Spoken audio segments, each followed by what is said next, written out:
I want to talk to you guys about elbow pain today. I've seen a huge theme develop in the last little while with these chronic elbow problems, this tennis elbow, this golfer's elbow, whatever you want to call it, where no matter what people do, no matter how much they get their elbow treated, it simply doesn't go away. And I'm here to tell you that's because you're looking in the wrong spot. Anytime someone's experiencing elbow pain, that is just the symptom and rarely the cause of why that joint is feeling the way it is. If we look at the elbow, it's a pretty basic joint. It's uniplanar, which means it just moves in one plane. Flexion, extension, it does a little bit of supination and pronation. But what really matters is the joint above and below it. That's where your faulty movement patterns can actually land in the elbow.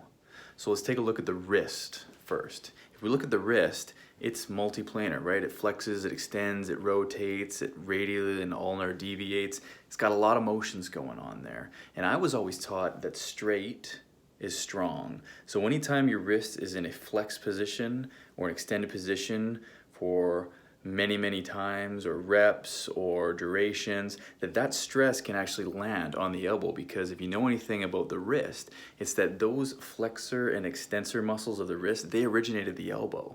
So it makes sense that wrist is not lined up in a biomechanically correct position for a long time, then you're going to have stressful patterns develop upstream of it and they'll land on the elbow. I've seen this time and time again. The other most important area to look at is the shoulder, directly above the elbow. The shoulder moves in every which direction, 6 main motions. You then have circumduction and full circles that you can draw with it. Hugely active, hugely mobile joint, and quite often faulty shoulder biomechanics, internal rotation issues, postural problems. These will all exacerbate elbow issues. So you can get cross friction massage on that elbow, we can inject that elbow, we can do blood flow restriction treatments, we can do Graston on it, we can do laser. But if you only look at suppressing that symptom at the elbow, you'll never get to the true cause of the elbow pain, which is either wrist biomechanic issues or shoulder biomechanic issues.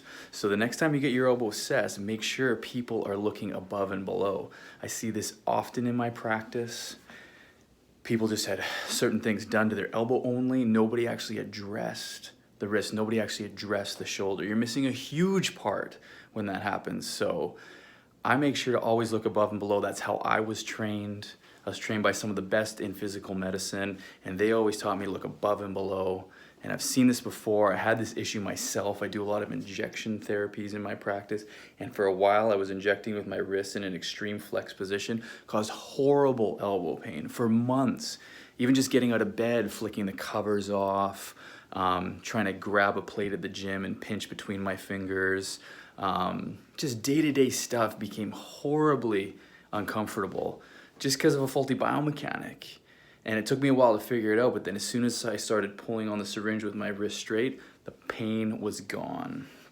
So if you have elbow pain and people have just been working on your elbow and you haven't had a proper upper extremity assessment, send me a message right now. I have some awesome treatments and ways of assessing and fixing your faulty movement patterns so that this can be gone for good.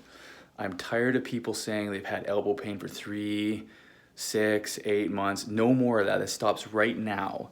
Send me a message and we'll talk about how I can help you fix and get rid of that elbow pain for good.